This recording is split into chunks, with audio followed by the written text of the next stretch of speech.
Je rends grâce à Dieu pour ta présence, pour la présence également de l'Esprit de Dieu, pour l'adoration que nous l'avons rendue à notre Seigneur et pour ces moments où nous sommes sur le point d'écouter sa parole. J'ai commencé une série d'enseignements depuis la semaine dernière au sujet du début de l'Église primitive. Amen. Et tout au long de la semaine, le Seigneur continuait à m'enseigner sur l'Église primitive ainsi que sur l'Église actuelle. Vous savez, l'Église, corps du Christ, est notre héritage. C'est notre bien commun. Et c'est de la responsabilité de chacun d'en prendre soin. Parce que Jésus revient prochainement récupérer son Église. Et au-delà de tout ce que nous pouvons faire sur terre, au-delà de tout ce que nous pouvons posséder sur terre, nous savons que nous avons tout un chacun une mission. Nous savons que nous avons tout un chacun un rôle à jouer dans l'Église de Jésus-Christ. Il est écrit dans Éphésiens chapitre 4, à partir du verset 16, il a donné aux uns comme apôtres, comme prophètes, comme évangélistes, comme docteurs, comme pasteurs, pour le perfectionnement des saints en vue de l'exercice de l'œuvre du ministère. Amen. Donc tout un chacun, nous avons une œuvre de ministère à accomplir. Yes. Donc, j'observe beaucoup l'Église, j'observe beaucoup ce qui se passe au milieu de nous et j'en tire des conclusions et j'essaye par la grâce de Dieu, moi à mon niveau, de trouver des solutions afin que je puisse contribuer au perfectionnement des saints, au perfectionnement de l'Église. Et en tant que pasteur et en même temps, par moment, avec une onction apostolique où j'observe l'Église de Jésus-Christ, je tire plusieurs conclusions. J'ai partagé hier une chose où je disais qu'on a 3 défis majeurs aujourd'hui. L'Église du 21e siècle, on a 3 défis majeurs. Pour le premier défi, c'est de pouvoir maintenir ceux qui sont dans l'Église, c'est-à-dire de pouvoir garder tel un berger qui garde les brebis, ceux qui sont déjà gagnés pour le Seigneur Jésus-Christ, les maintenir dans la foi jusqu'au retour de Jésus-Christ, jusqu'à ce que ces chrétiens-là soient présentés comme des chrétiens purs, perfectionnés lorsque le Messie viendra. Ça, c'est un premier défi, parce que ce n'est pas une chose facile. Et nous avons un deuxième défi, c'est de pouvoir récupérer ceux qui sont perdus. Parmi ceux qui sont perdus, il y a des gens que nous n'allons pas récupérer parce que ce sont des apostats. Et il faut que la parole de Dieu puisse s'accomplir. Il y a des gens qui mourront dans leur péché. On ne les récupérera jamais. Ils mourront dans d'autres religions, ils mourront dans le paganisme, ils mourront dans d'autres spiritualités. Mais nous, notre rôle, c'est tout simplement de prêcher la parole. Notre rôle, c'est tout simplement de leur manifester l'amour. Notre rôle, c'est tout simplement d'aller vers eux. Mais ils seront perdus pour toujours. Mais nous avons ce défi majeur. C'est de pouvoir récupérer ceux qui sont perdus. Qui autrefois ont connu le Seigneur. Qui autrefois ont servi le Seigneur. Mais qui ont fait naufrage dans la foi. Et il y en a des milliers. Quelqu'un me suit? Et le troisième défi majeur, qui n'est pas le plus moindre, c'est de gagner des nouveaux territoires, gagner de nouvelles âmes. Et compte tenu de ces 3 défis, le troisième même que je viens de partager avec vous est un défi qui est très complexe, très difficile, parce que le prince de ce monde, Lucifer, il a maintenu captif des esprits, des âmes, pour pas qu'ils puissent voir la beauté de l'évangile. Vous savez, gagner une âme, ce n'est pas simplement ramener une âme à l'église. Gagner une âme, c'est de pouvoir changer en cette âme-là un système de pensée et télécharger le pensée de Christ, le pensée du royaume dans la vie de cette âme-là. Emmener les gens à l'église, c'est une chose simple. La personne, elle peut venir le lendemain, elle ne revient plus. Mais télécharger la pensée de Christ, c'est une chose différente. C'est de s'approcher de la femme samaritaine, c'est de discuter avec la femme samaritaine, mais c'est après avoir discuté avec elle, faire tomber le voile de ses yeux et de gagner complètement son cœur. Amen. Et voyez-vous, notre rôle à tout un chacun, c'est de pouvoir relever principalement ces 3 défis. 1, maintenir ceux qui sont. 2, aller récupérer ceux qui sont perdus. 3, gagner de nouvelles âmes pour le Seigneur. Quelqu'un me suit? Amen. Parce que tout un chacun, nous aurons notre récompense selon la mesure du travail que nous avons effectué dans l'œuvre de Dieu. Selon ce que l'homme sème, il le récoltera. Celui qui sème peu, récolte peu. Celui qui sème abondamment, récoltera aussi abondamment. Alléluia.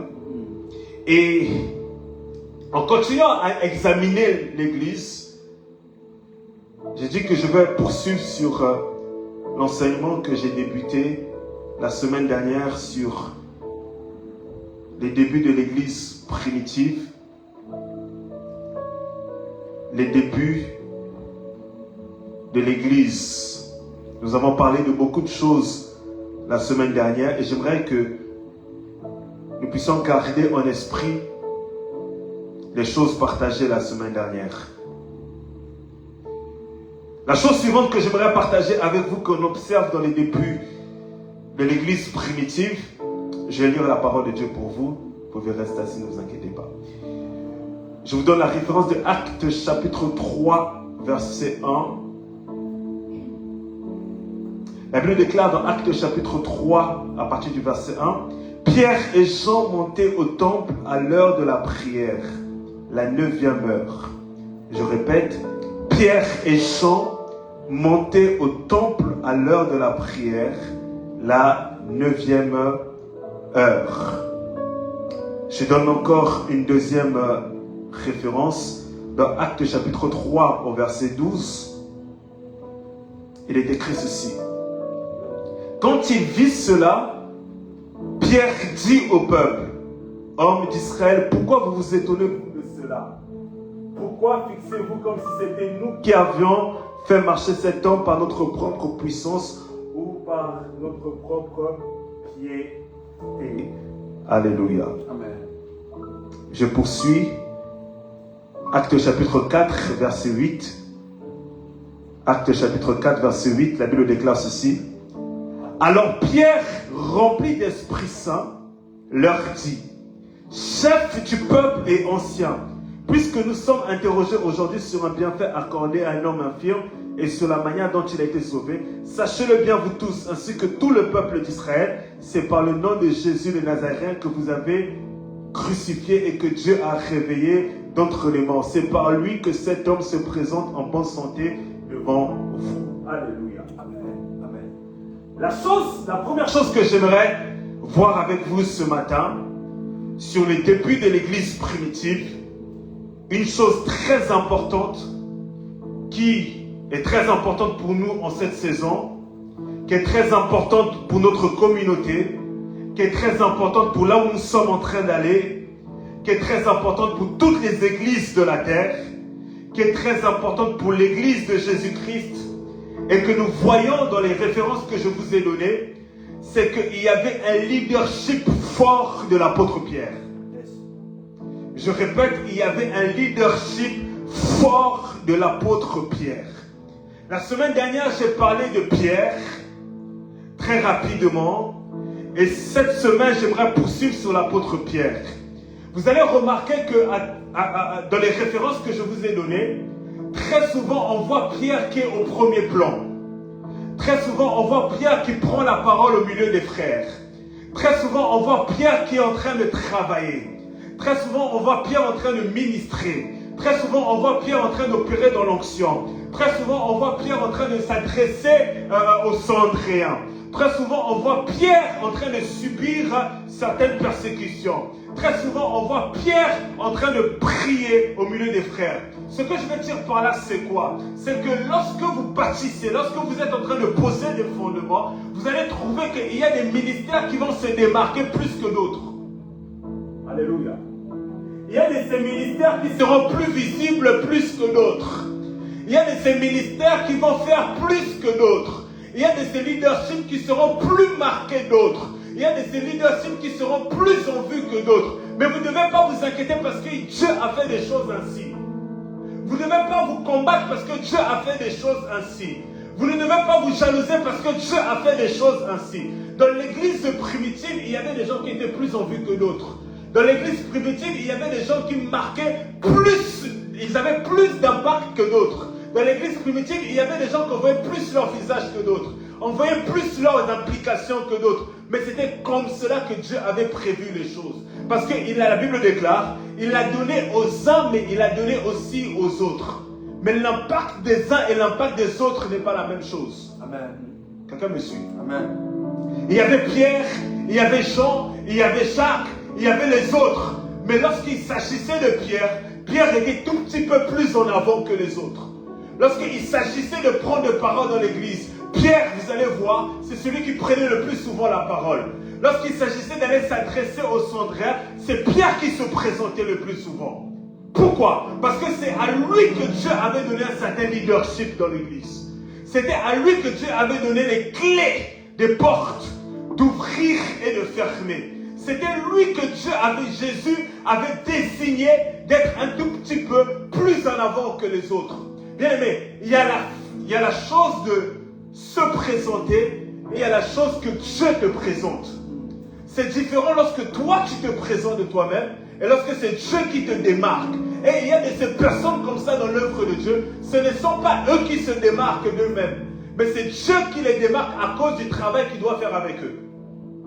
Et c'est très important comme principe à comprendre parce que beaucoup d'églises ont été détruites. Par expérience, j'ai observé beaucoup de mouvements qui ont commencé, qui ont duré pendant plusieurs mois, qui ont duré pendant plusieurs années. Mais à la fin, ça finit par tomber. Pourquoi? Parce que c'est l'une des premières choses qui détruit les églises. C'est lorsqu'on ne comprend pas la place de tout un chacun. Lorsqu'on ne comprend pas le rôle de tout un chacun. Lorsqu'on ne comprend pas qu'il y a de ces personnes, qu'on le veuille ou non, Jésus a fait en sorte qu'ils puissent être plus mis en avant. À cause de la grâce qu'il transporte, à cause du poids spirituel qu'il transporte, à cause des stratégies que Dieu veut mettre en place avec eux. Cela ne veut pas dire, et l'apôtre Paul est très sage, il en parle même dans 1 Corinthiens, parce qu'il est en train de parler du principe du corps. Il parle des parties qui ne sont pas forcément visibles, mais combien importants dans l'œuvre de Dieu. La main n'est pas la main si elle n'est pas soutenue par le buste. Ma taille n'est pas la taille si elle n'est pas soutenue par les jambes. Tout un chacun dans l'œuvre de Dieu nous sommes importants. Mais il y a de ces personnes que nous devons être conscients qui seront un tout petit peu plus mises en avant. Quelqu'un me suit? Et dans l'église primitive, vous allez remarquer que lorsque Pierre se levait toujours pour prendre la parole, regardez même dans Actes chapitre 3 que je vous ai donné comme référence, la Bible déclare Pierre et Jean montaient au temple ensemble. Ils étaient ensemble, ils allaient au temple à l'heure de la prière. Et lorsqu'ils ont rencontré ce boiteux, ils ont dit, c'est l'apôtre Pierre qui dit, regarde-nous. Il n'a pas dit d'abord regarde-moi, non, il a dit regarde-nous parce que nous sommes en train de travailler ensemble. Mais quand il invite le boiteux à le regarder, mais vous allez remarquer qu'au moment de la guérison, la Bible déclare Pierre avec Jean le fixa et dit regarde-nous.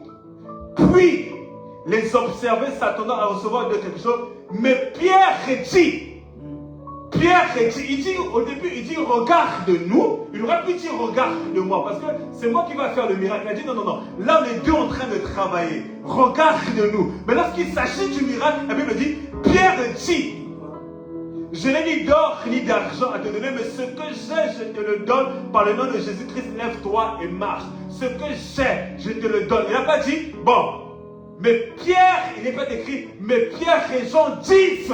Non, il dit, mais Pierre dit. C'est-à-dire qu'ils étaient deux à ce moment-là, mais c'est l'un qui a opéré le miracle. Il dit, ce que j'ai. Alors que Jean n'était-il pas à la chambre haute? Jean était à la chambre haute. Jean n'avait-il pas reçu l'onction? J'avais reçu l'onction. Jean n'avait-il pas été impacté? Jean était impacté. Il avait reçu les enseignements. Il était proche du Christ. Mais au moment du miracle, c'est Pierre qui était plus mis en avant. Quelqu'un me suit? Et c'est ce qui faisait l'une des forces de l'église primitive. C'est de comprendre qu'il y a l'autre a quelque chose que moi je n'ai pas. Moi je n'ai quelque chose que l'autre n'a pas. L'autre a une grâce que moi je n'ai pas. L'autre a une grâce que moi je n'ai pas. Moi j'ai une grâce que l'autre n'a pas. Et lorsque nous comprenons cela, nous allons maintenir l'équilibre dans l'œuvre de Dieu. Quelqu'un me suit? Amen. Oui. Tous nous pouvons prêcher, mais nous ne prêchons pas les mêmes choses. Tous nous pouvons ministrer, mais chacun a sa grâce. Tous nous pouvons prophétiser, mais nous ne prophétisons pas de la même manière. Il y a des gens qui prophétisent parce qu'ils reçoivent beaucoup de visions ouvertes. Il y a des gens qui ont besoin de dormir pour pouvoir prophétiser. Est-ce que quelqu'un est plus grand que l'autre? Non. Le but, l'objectif, c'est que l'œuvre de Dieu soit accomplie. Que tu prophétises par des visions ouvertes, que tu prophétises au travers des songes, l'objectif, c'est que l'œuvre de Dieu soit accomplie. Alléluia.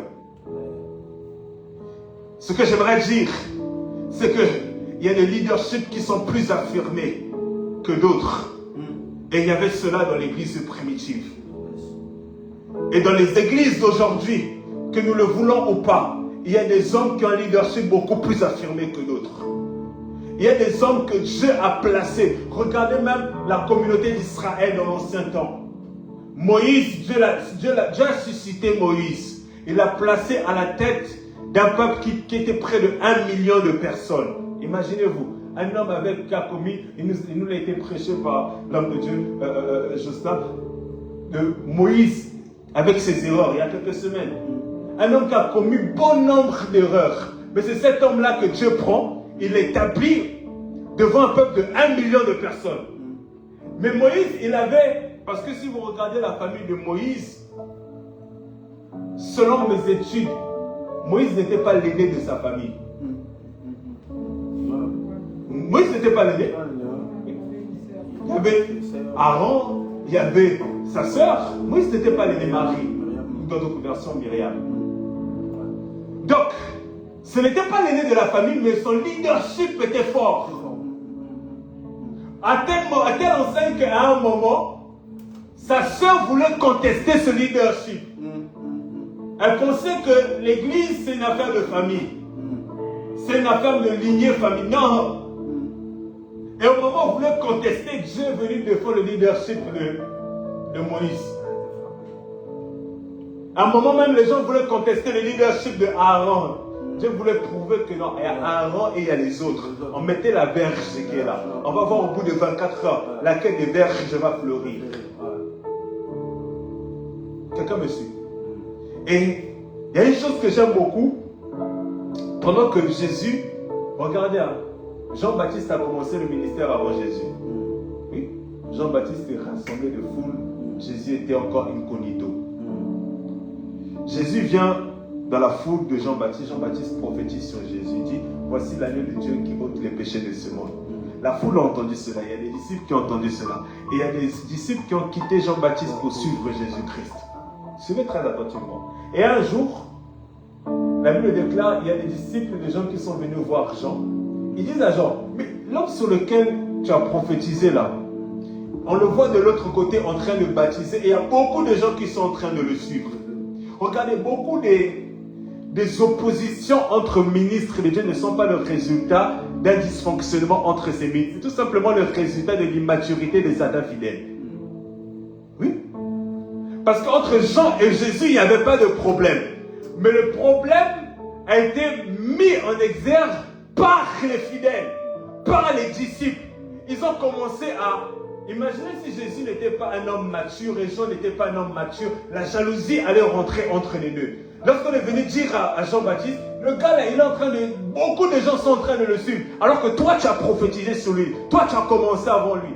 Jean-Baptiste, il dit qu'en réalité, l'homme ne peut que recevoir ce qui lui a été donné du ciel. Qu'il faut que moi, je diminue. Que lui, il puisse croître. Ce qui signifie quoi? Il avait compris que dans son temps, il allait avoir un leadership plus fort que le sien. Mais peu importe, lui il est en train de jouer son rôle parce que lui-même il savait, il disait que non, je ne suis pas le Messie quand on est venu lui poser la question. Non, je ne suis pas le prophète. Je suis tout simplement la voix de celui qui crie dans le désert. Il savait que lui son rôle c'était tout simplement de préparer le chemin. Mais il n'était pas la personne que les Juifs devaient attendre. Quelqu'un me suit?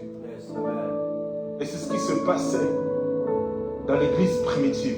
On trouvait un Pierre dans toutes les affaires. Pierre était là parce qu'il avait la responsabilité. Vous savez, il y a de ces personnes-là, c'est comme les aînés dans la famille. Quand les parents ne sont pas là, on te laisse la responsabilité de veiller sur la maison. On te laisse la responsabilité de veiller sur tes frères et sœurs. Ce n'est pas que tu es devenu parent, mais on te prépare plus tard pour que quand tu seras parent, mais tu as la responsabilité de veiller. Est-ce que les enfants, tes frères et sœurs ont à manger? On te laisse la responsabilité de veiller. Est-ce que le chauffage il fonctionne? On te laisse. Pourquoi? Parce que la fonction que tu as, la position que tu as, va te donner la capacité d'avoir certaines responsabilités. Et c'est la même chose dans l'œuvre de Dieu. Il y a de ces personnes comme ça que Dieu a qualifiées. Il y a de ces personnes comme ça que Dieu a dotées d'excellentes grâces. Il y a de ces personnes comme ça que Dieu a positionnées stratégiquement dans le royaume. Vous voyez, même lorsque David devait aller en guerre, à un moment, David était devenu faible comment ça s'appelle, dans son corps. Et il y avait une guerre. Les vaillants hommes de David, ils ont dit non, on ne va pas emmener David au combat. On va le garder, on va le préserver. De peur que la lampe d'Israël puisse s'éteindre. Oui. Donc tout le monde peut tomber au combat. Mais lui là, il ne va pas tomber au combat parce que lui, stratégiquement et prophétiquement, il représente une lampe, c'est une lumière. Frère, j'ai l'habitude de dire que nul n'est irremplaçable. Mais il y a de ces personnes qu'on remplace difficilement. Oui. Nul n'est irremplaçable. Tant que le Saint-Esprit est là, il va toujours appeler les hommes. Il va toujours préparer les hommes. Il va toujours qualifier les hommes. Dans l'œuvre de Dieu, nul n'est irremplaçable. Mais il y a des hommes, à cause de ce que Dieu fait avec eux, à cause de ce que Dieu a mis en eux, ces hommes-là, quand ils ne sont pas là, vous allez sentir le vide qu'ils ne sont pas là. Quelqu'un me suit? Des fois, il ne faut pas être orgueilleux de penser que tout le monde qui doit partir et part, et il n'y a pas de... Non, frère, il y a des gens qu'on doit retenir. Il y a des gens qui sont importants. Il y a des gens qui savent très bien que si cette personne, je l'ai à mes côtés, l'église va évoluer. Si cette personne, je l'ai à mes côtés, le ministère va aller en avant. Et c'est humble de le reconnaître. Nul n'est irremplaçable. Mais il y a des personnes que Dieu a dotées d'excellence. Tu sais que cette personne-là, c'est une personne de prière. Tu sais que cette personne-là, c'est un donateur. Tu sais que cette personne-là, quand elle chante, tu sais que cette personne-là, quand elle prêche, tu sais que cette personne-là, elle est dévouée au service. Quand il balaye, tu sais que cette personne-là, avant même que vous arrivez au culte, la personne est déjà là pour préparer les choses. Quelqu'un me suit? Il y a des gens comme ça qui sont importants. Il y a des gens comme ça qui sont stratégiques.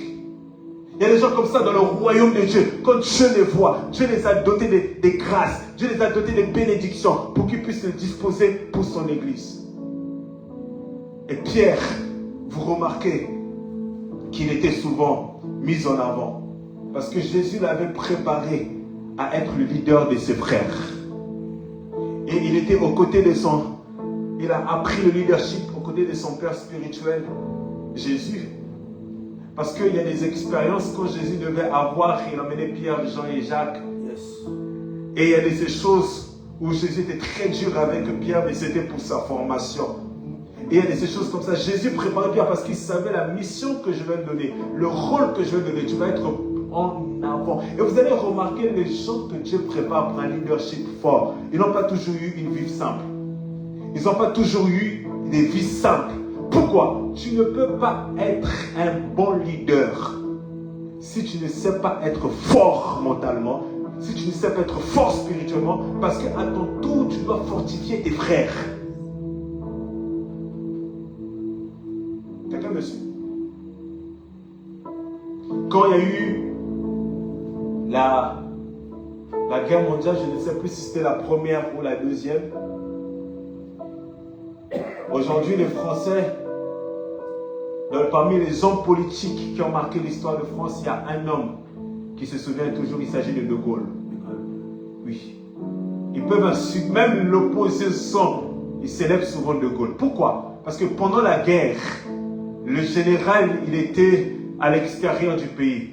Mais le général, il était là aussi en train de combattre, à préparer les armées, à instruire les généraux. Pourquoi? Le général ne se voit pas simplement sur le titre, mais sur la capacité à mener les guerres aux côtés de son équipe. On peut tout dire de Kadhafi, mais Kadhafi, quand il allait en guerre, il allait en guerre. Aujourd'hui, nous avons des généraux qui sont généraux de titres, qui sont généraux de prestige, mais ne sont pas des généraux dans le champ, ils ne sont pas des généraux dans le travail, ils ne sont pas des généraux dans les coups reçus, ils ne sont pas des généraux dans les cicatrices. Pierre était un général. Quand il devait aller devant le Sandrin, il se présentait, il parlait, il savait ce qu'il allait subir, mais il était un général. Parce que, ça c'est l'aparté que je fais, c'est une chose de vouloir des responsabilités. C'est une chose de se préparer pour les responsabilités. C'est une chose aussi de comprendre la face B d'un leadership fort. Parce que quand tu as un leadership fort, tu vas attirer la jalousie. Quand tu as un leadership fort, tu vas attirer les combats. Quand tu as un leadership fort, tu vas attirer l'oppression. Parce que plus tu en vues, plus tu vas subir les cibles. Vous savez, lorsque David voulait tuer Uri et récupérer sa femme, David lui donne une stratégie machiavélique. Mais cette stratégie nous enseigne quelque chose. David lui dit, lorsque vous allez aller sur le champ, prenez Uri, mettez-le en avant. Là où la guerre est forte, là où la guerre est intense, c'est Uri vous allez mettre là. Parce qu'il y a plus de chances qu'il puisse tomber face à certaines batailles. Quelqu'un me suit? Voilà pourquoi j'ai l'habitude de dire ça, c'est ma conviction. Ça, c'est moi. À prendre ou à laisser. Ça, c'est moi.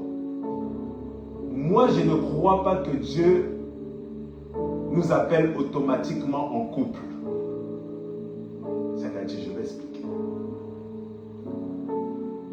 Dans l'Écriture, Dieu ne s'est pas amusé à appeler les hommes en couple. Quand je dis en couple, c'est-à-dire, il appelle l'homme et la femme, il donne une mission. Par exemple, il appelle Moïse, il prend Séphora. Séphora commence à exercer le ministère prophétique aux côtés de Moïse. Je n'ai pas dit que je ne crois pas au ministère de la femme. Je n'ai pas dit que je ne crois pas qu'une femme peut être une aide dans le ministère de son homme. Au contraire, c'est biblique. Mais je crois très peu à ces ministères où l'homme, il commence le ministère, il vient, il établit sa femme, pasteur, prophétesse, évangéliste, pour préserver l'héritage familial et autres.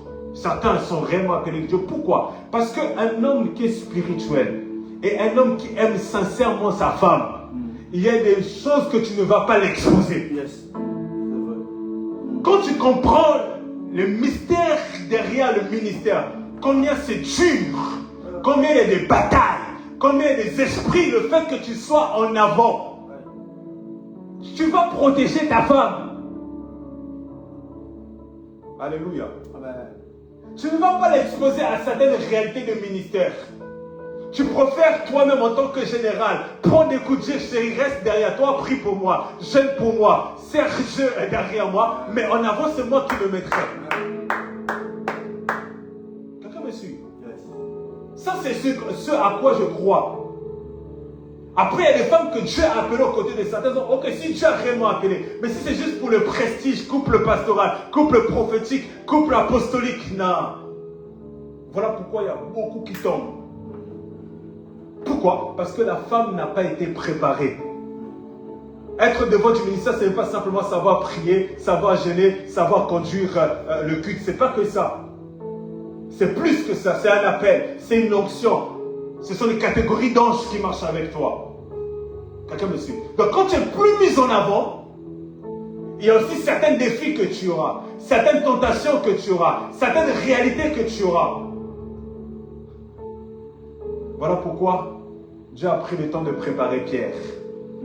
Parce que qui dit leadership forte, dit aussi une profonde préparation, une longue préparation, une préparation difficile. Quelqu'un me suit? Vous savez, il y a des niveaux de leadership qu'on ne peut pas vous confier à l'église si on ne vous fait pas confiance. Quand je parle de confiance, je ne parle pas de... Regardez, quand Jésus devait confier certaines réalités et certaines fonctions aux gens autour de lui, ou même quand Dieu devait le faire dans l'Ancien Testament, il attendait que les gens qui devaient bénéficier de cela puissent manifester une certaine maturité et que Dieu pouvait leur faire confiance. Vous savez, on ne confie pas la femme de quelqu'un comme ça si on ne te fait pas confiance. Quelqu'un me suit? J'ai un ami, je dirai son nom, qui est marié. Je connais la femme, je connais l'homme. À l'époque, ils n'avaient pas encore d'enfants. Aujourd'hui, ils ont des enfants. Et quand ils sortaient me voyager, ils faisaient souvent des allers-retours en Afrique. C'est un très proche ami. Et il me disait souvent, mon pasteur, je vais pendant 2-3 semaines. Je te laisse la responsabilité de veiller sur ma femme. Ce n'était pas dans un esprit d'imprudence, non. C'était qu'elle ne se sente pas seule. C'était que de temps en temps, tu l'appelles pour te rassurer qu'elle se porte bien. C'était de temps en temps, tu t'assures que tout se passe. Parce que c'est mon ami. Parce qu'il me fait confiance.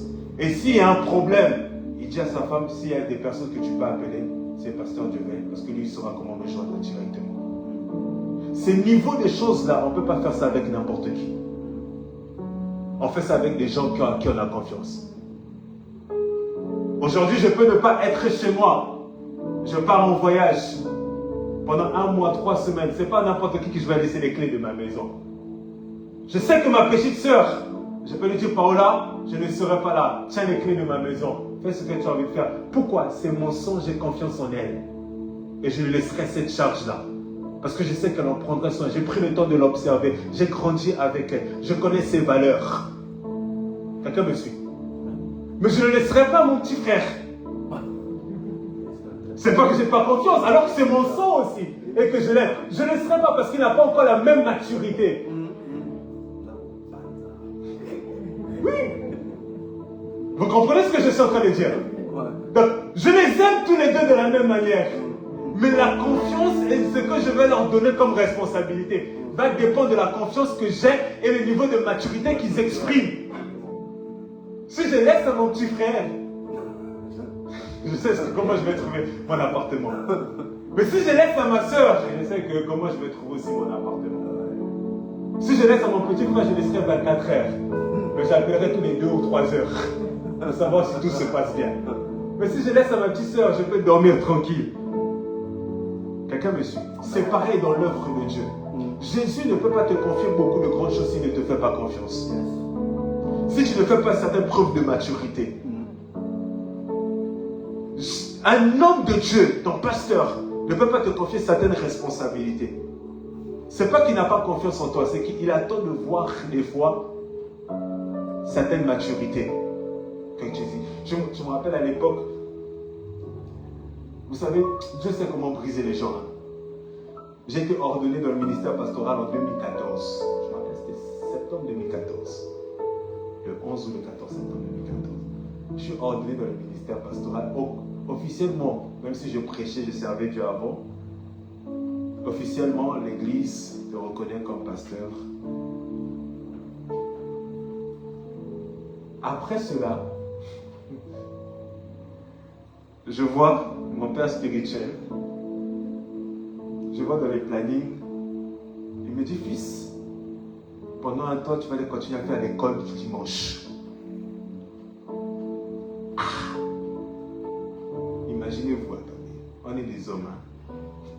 tu viens d'être reconnu ministre de Dieu, tu prêches de temps en temps déjà à l'église, mais tu te retrouves à aller enseigner des enfants à l'école du dimanche. Donc pendant la louange, l'adoration, au moment où tu disparais, tu vas au bureau, tu enseignes des enfants là. Quand tu demandes les gens, tu enseignes des mystères, tu enseignes. On te dit, va enseigner les enfants. Voyez-vous comment Dieu nous prépare? Dieu te brise.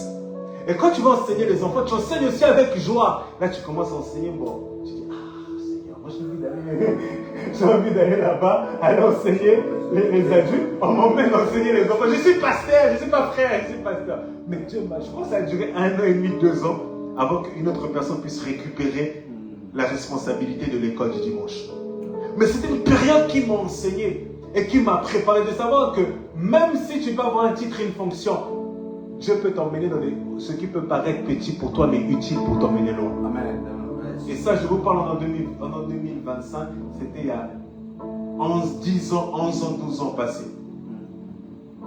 Et les plus anciens savent de quoi je parle. Donc, dans l'église primitive, il y avait cette dimension-là de leadership forte. Mais tu ne peux pas devenir leader comme ça. Tu ne peux pas monter comme ça des échelons. Dieu doit te préparer. Dieu doit te faire confiance. Pierre est passé par des tests. À un moment même, Jésus lui dit, est-ce que tu m'aimes réellement? Paie mes produits. Mais Jésus devait s'assurer que Pierre l'aimait réellement. Parce qu'on ne peut pas confier quelque chose qui est important si tu ne m'aimes pas. Si je te donne mon téléphone et je te dis, tiens-le pendant un instant parce que je suis occupé à faire telle chose. Si tu m'aimes un minimum, tu ne vas pas laisser le téléphone comme ça. Tu dis non, c'est le téléphone de pasteur, je vais. Après, si ça se casse ou autre, il va encore acheter, ça coûte cher. Mais si tu es mon foutiste, tu risques de laisser à côté les choses. Quelqu'un me suit. Et Jésus le voit des fois. Est-ce que tu aimes réellement son œuvre? Est-ce que tu aimes réellement ses serviteurs? Est-ce que tu aimes réellement son église? Est-ce que tu aimes réellement ce que tu es en train de faire? Et quand le Seigneur verra cela, il te confiera petit à petit certaines responsabilités. Les leaderships fortes ne s'improvisent pas, ça se prépare. Les leaderships fortes se distinguent, se démarquent par l'aura qu'ils dégagent. Vous savez, il y a des personnes comme ça ne sont pas les bienvenus dans certains endroits à cause de l'aura qu'elles dégagent. Oui. Bien aimé, il y a des gens qui ne vous aimeront pas parce que vous leur avez fait du mal. C'est tout simplement l'aura que vous dégagez. Le leadership que vous dégagez. Regardez ceci. J'ai observé très tôt, et c'est une étude que j'ai faite, dans le cadre personnel, dans le cadre du travail et dans le cadre du ministère. Si vous voulez voir, si demain vous êtes parents et vous avez plusieurs enfants, regardez ces enfants-là, comment ils se comportent quand ils sont en bas âge, quand ils sont en train de jouer. Regardez la personne qui est souvent en retrait. Regardez la personne qui est souvent en avant. Regardez la personne qui est souvent force de proposition. Très tôt, vous pouvez déterminer celui qui a un esprit plus fort que les autres. Regarde, je suis très observateur. Allez même dans la jeunesse, même quand tu es responsable déjà, observe ton équipe. Parmi les 10, les 15 et autres, comment se comporte chaque personne. Vous allez voir, il y a des personnes, ils n'aiment pas les problèmes, ils sont toujours là, ils se disent, moi j'aime pas les problèmes, je préfère me taire. Il y a de ces personnes, très souvent force de proposition, force de proposition. Il y a de ces personnes qui sont toujours dans l'opposition. Tout ce que tu vas proposer, eux, c'est non. Il y a de ces personnes, ils sont souvent perfectionnistes. C'est-à-dire que eux, c'est bien ce que tu proposes, mais ils vont toujours proposer meilleur. Et quand tu es un bon leader, tu arrives à observer chacun de ces comportements-là. Tu sauras comment trier ton équipe et savoir donner certaines responsabilités à chacun. Alléluia. C'est comme ça que je fonctionne. Dans la famille, dans l'église, dans le ministère, c'est comme ça que je fonctionne. J'observe beaucoup les gens. Beaucoup comment les gens se comportent. Sans que quand je t'observe, les actes, les paroles, les attitudes, le non-verbal. Un jour, quand j'étais responsable de la jeunesse, j'ai testé une personne. La personne ne savait pas que je l'avais testé. en étant dans une réunion, je teste la personne. On était à Argenteuil dans le bureau. Je prends 20 euros. J'ai dit à la personne, tiens, est-ce que tu peux aller chercher, c'est le Franprix qui est en face, hein? J'ai dit, est-ce que tu peux aller chercher à Franprix, à manger, à boire? La personne commençait à bouder. La personne commençait à bouder. Je me dis, tout ça. D'accord. Pas de problème. J'ai pris les 20 euros. J'ai demandé à notre jeune. L'autre a obéi tout de suite. L'autre est parti. A fait la chose et est revenu. Quelques temps plus tard, je suis parti voir l'autre. Alors que c'était une personne très forte grâce. Ce que la personne ne savait pas, c'est que dans les événements que j'ai préparés dans mon esprit, je comptais la mettre dans un des programmes. Mais je me suis dit ceci. Servir Dieu, ce n'est pas seulement être mis en avant devant la chair, si on n'arrive pas à servir Dieu dans le moindre des détails. Je suis pasteur aujourd'hui, il y a des choses que mon père spirituel peut me demander de faire. Ce sont peut-être des détails insignifiants, mais je ne dis pas non. C'est que là aussi qu'on voit l'obéissance. Je ne vous demande pas quand on vous envoie faire tout et n'importe quoi, non. Il y a ces choses, des détails. Je ne dis pas non. Pourquoi? Parce que je me dis, si telle personne a du mal, parce que quand on sert Dieu, on ne se sert pas nous-mêmes, on sert Dieu au travers des hommes. Je peux te demander, mon frère, voilà, va chercher de l'eau s'il te plaît, pour l'équipe. Ah, pasteur, je suis fatigué, etc. Je peux comprendre. Je préfère quelqu'un qui va me dire, ok, merci, on finit le service, je vais aller chercher de l'eau, que quelqu'un tout de suite dit non. Pourquoi? Cette personne-là n'aura pas un leadership fort, parce que la personne n'a pas appris à servir. Les vrais leaders, c'est ceux qui ont d'abord appris à servir les autres. C'est ceux qui ont appris à obéir aux autres. C'est ceux qui ont appris à être obéissants face aux instructions. Et une fois que tu comprends cela, c'est en train de te construire pour ton leadership fort. Parce que ton point de départ d'aujourd'hui n'est pas ton point de départ final. Il y a des gens, tu peux commencer petit aujourd'hui dans l'église. Tu ne sais pas demain ce que tu deviendras. On raconte l'histoire de l'église Manguebo au Congo. Pas le pasteur actuel que j'aime beaucoup, qui est pasteur. À l'époque, quand l'ancien était décédé, le pasteur actuel était très jeune, parmi les plus anciens. Et quand on devait choisir quelqu'un pour hériter de l'église, il s'est présenté. Et les gens, tout le monde pouvait témoigner que lui là, au-delà de la grâce et l'onction qu'il avait, il était un serviteur. David, c'est parce qu'il a obéi à son père. Il a dit, prends cela, va rendre visite à tes frères qui sont sur le champ et savoir comment ils y vont. Il a obéi, il est parti.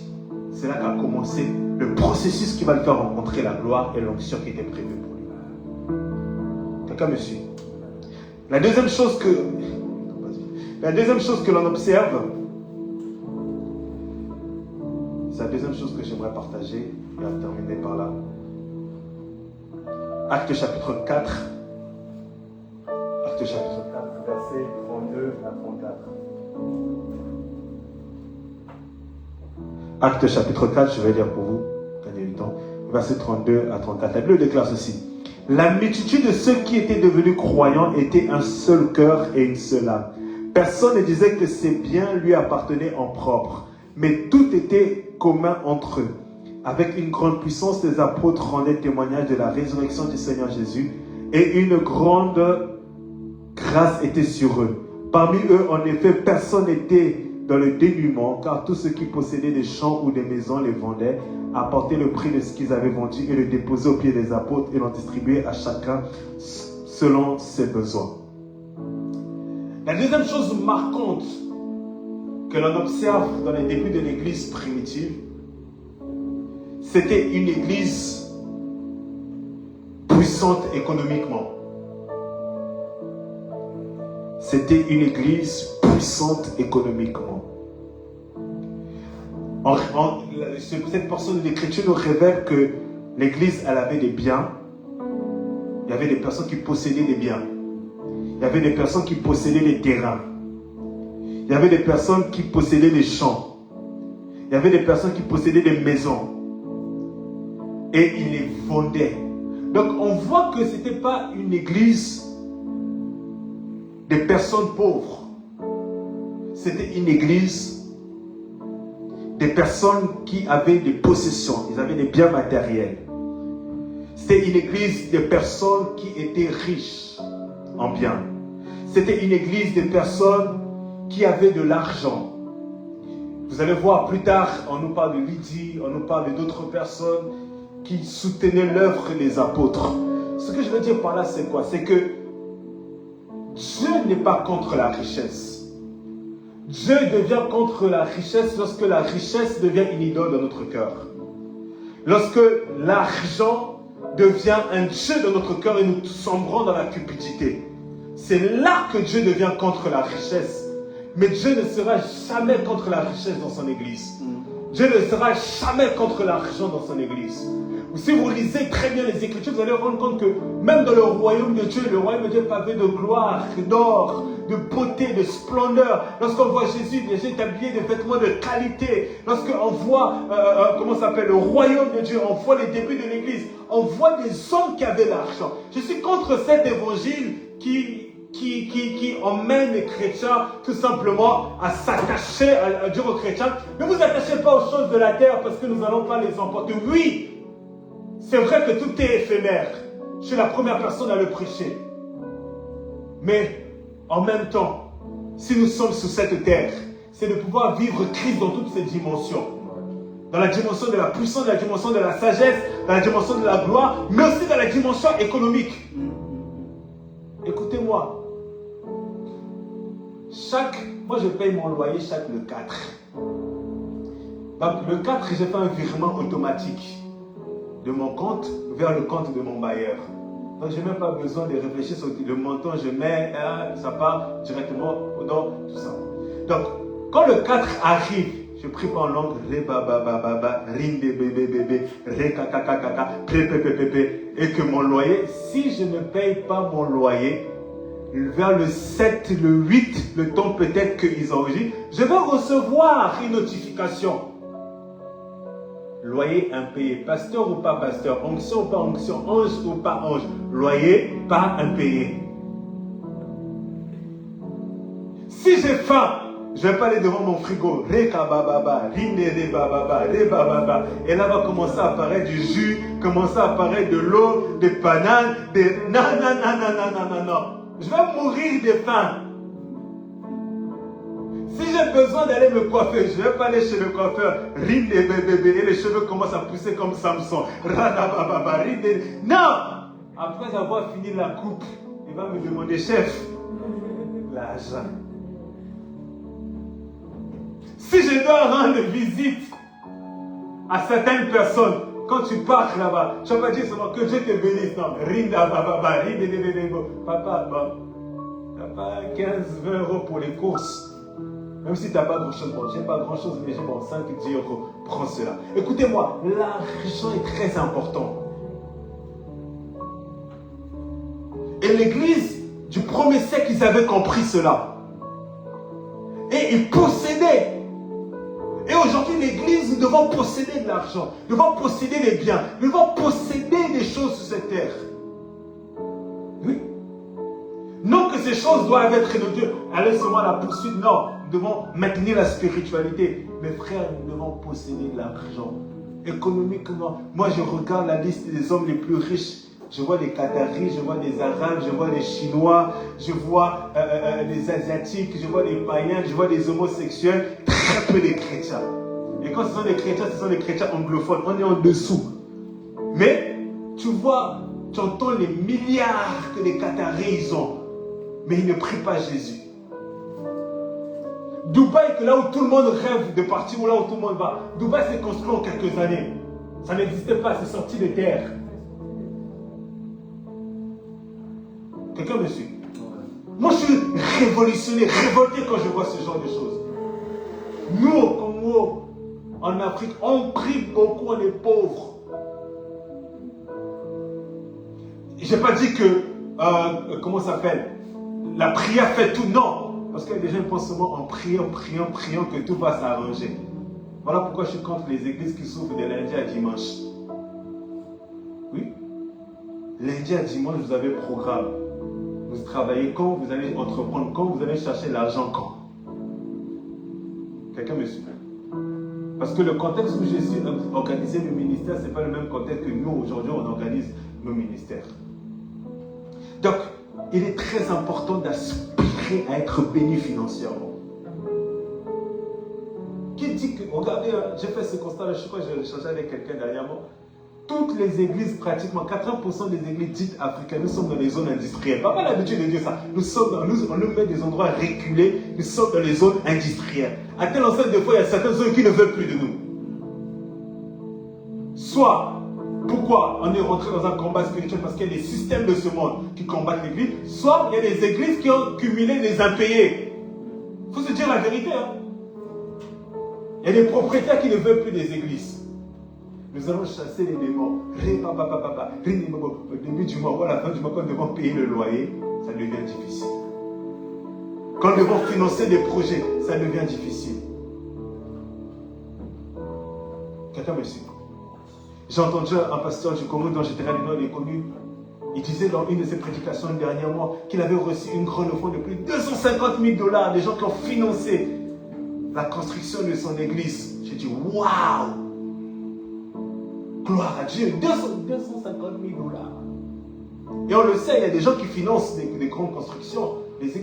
Il y a des ministres, il y a des députés, des gens qui ont l'argent. Mais voilà pourquoi moi je ne combats pas des gens que Dieu élève dans nos milieux chrétiens et qui ont l'argent. Je ne les combats pas.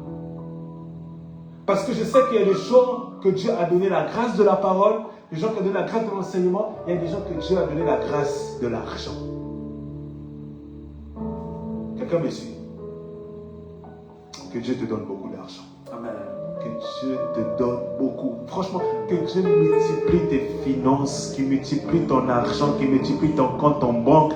Que tu sortes toujours des moins, et que tu puisses aller dans les plus. Mais un jour, j'étais révolutionné.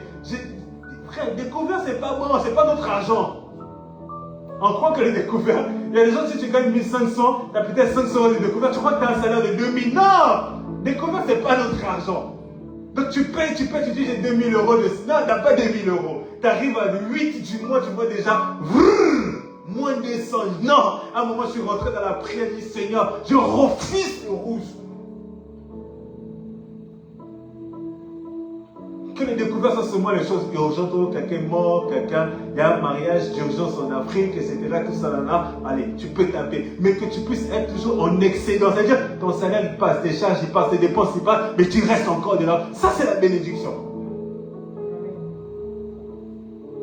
En plus, ça, on commence à nous enlever les découvertes bientôt. À partir de septembre 2026, les découvertes, ça sera avec autorisation.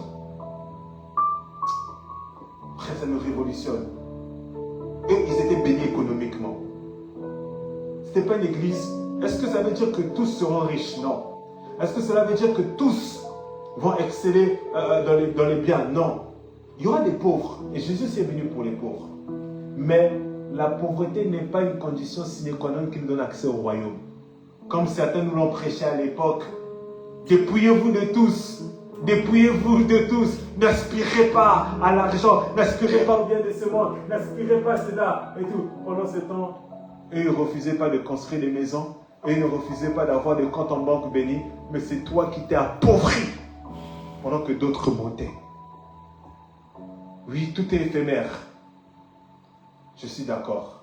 Nous n'emporterons pas tout. Mais ils étaient bénis économiquement. Ils avaient de l'argent. Je vous dis la vérité. Un jour, j'étais frustré. Je me baladais aux Champs-Élysées, sur les Champs-Élysées.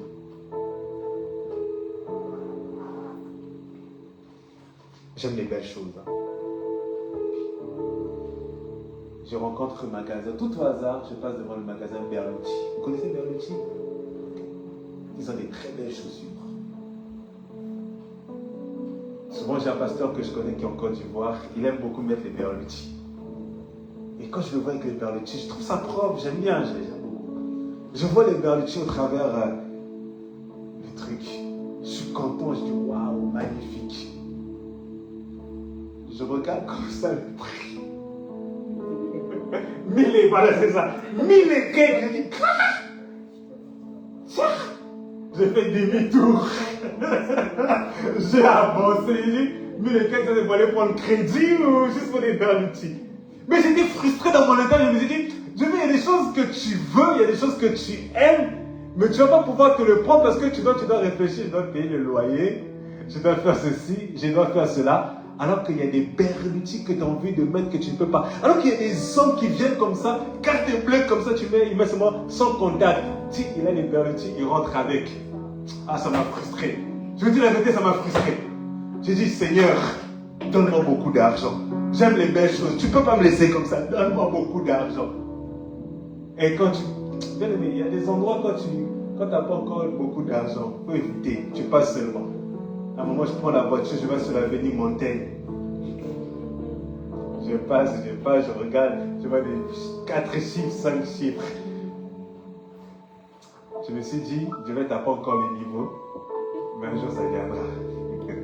Mais tu n'as pas encore les niveaux, toi retourne un peu Zara, République, certains magasins, Tommy Finger, ok, ce qui reste dans ta gamme. Mais là, tu n'as pas encore le niveau.